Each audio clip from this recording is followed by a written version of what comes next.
Rusty's Crypto Cave here, and we got a package delivered today from Iceriver. Box is kind of upside down. Grabbing a knife. We all know what this is. This is the RX0. Well, you know what it is if you saw my last video with the September profitability. I mentioned that it was getting delivered, and then actually as soon as I got done recording, it did get delivered. So it looks like any other Iceriver box. And as you can see, the deck is done. Railing's all up. That project was going on last week.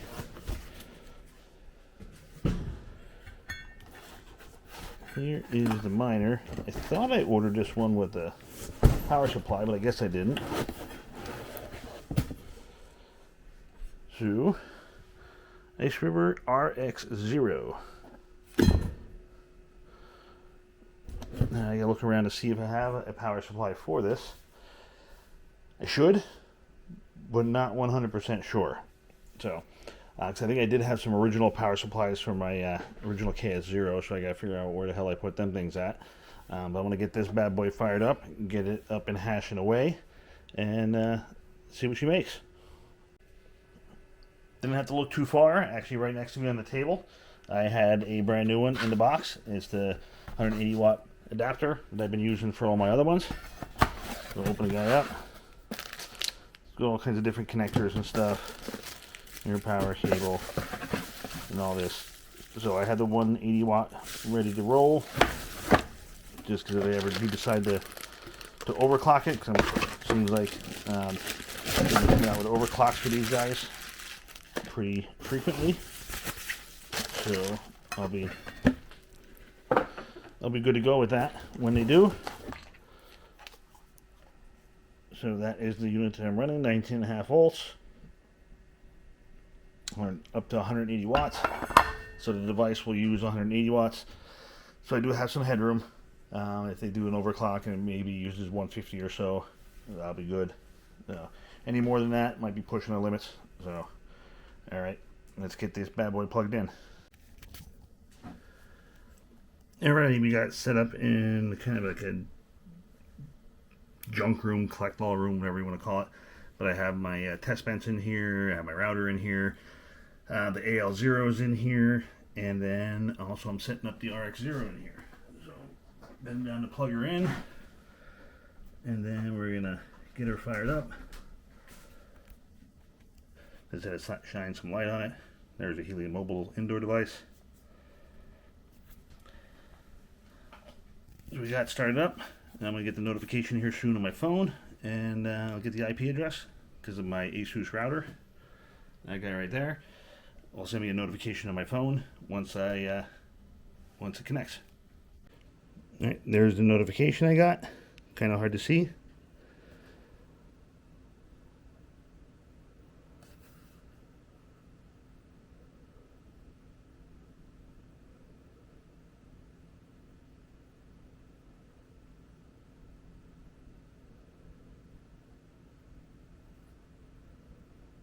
Caterpillar ink, that's odd.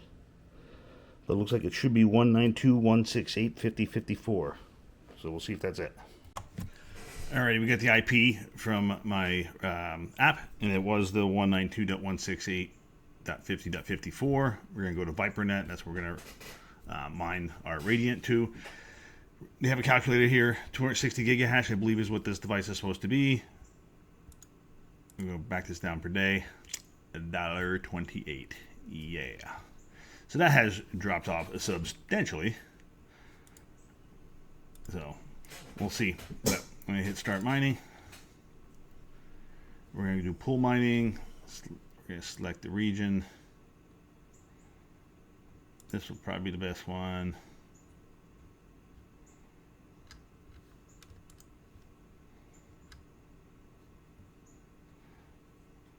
Actually, I just need this.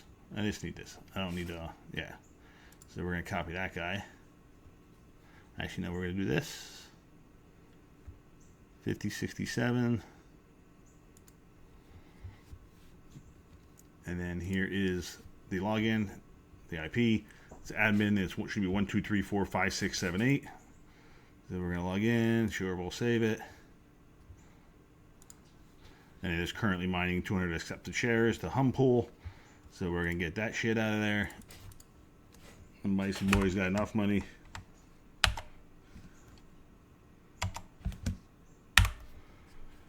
And I have to go get my Radiant address, which I did email to myself. So we're gonna copy that. It is on my Tangent because Radiant is on Tangent. But if you notice, I've been using Tangent a lot. DIMO, Radiant, Caspa, GeoNet. I have some Solana on there, some Helium Mobile on there, some Helium IoT, Raven coins on there, some Dogecoin, Litecoin. So it's a pretty damn good wallet. I do like it. And I actually have two of them. I have the original Tangent, and then I also bought an RPM Tangent. So I'm going to split some stuff up just so it's not all on the same location. And diversify in wallets too. So, and I also have a Trezor. My Trezor I kind of treat as like a checking account because it's a little bit more difficult to access your funds and stuff. You needed the Trezor device and a computer and a laptop or whatever to set everything up and make your payments. And then the Tangent is kind of more like basically like a checking account. The Trezor is like the savings account. That's what I meant to say. So Trezor more like a savings, a little bit harder to access, and the Tangent is more like a checking where it's a little bit easier to access. Just have your phone, the card, tap, boom, go, and that's it. So we're just going to name this RX0. And we're going to copy that. Paste, paste. I'm just going to put them on all three here.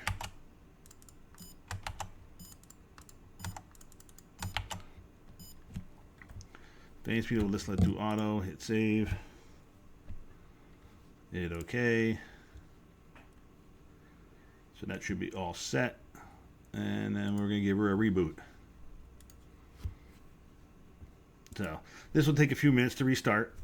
And then I'll probably just wait till 5-6 minutes or so is what it will take to register the 5-minute hash rate or so. And then we'll check on it poolside. Alrighty, we've been up and mining now for 6 minutes. And the 5-minute hash rate is reporting at 249. It is reported poolside, 178 accepted shares. There are 3 rejected shares already. So it is getting a little bit higher rejected shares than, say, my KS zeros and stuff do.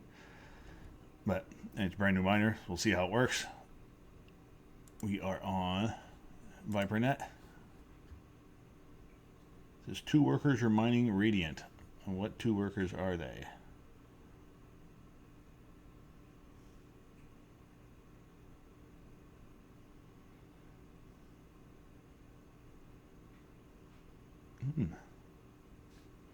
That's interesting.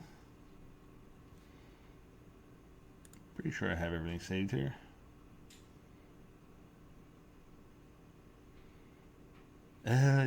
Okay. I didn't delete all the Iceriver stuff here. So I gotta fix that. Thought I copy and pasted it right, but I guess I didn't. We'll get this out of there. Don't need that in there.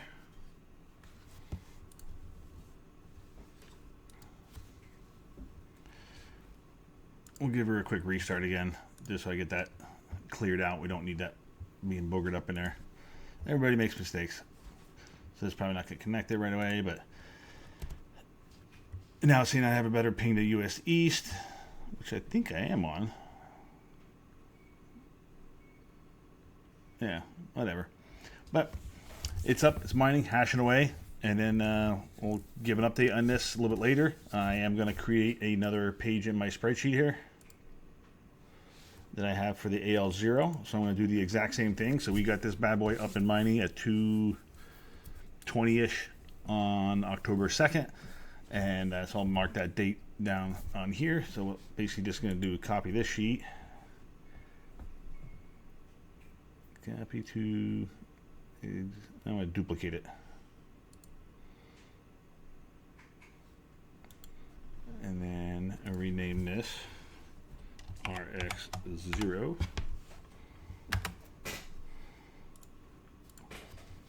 So we're going to change this to 10/2/2024. Roughly, we'll do ish. It's about what time it went online. And we're going to change this date.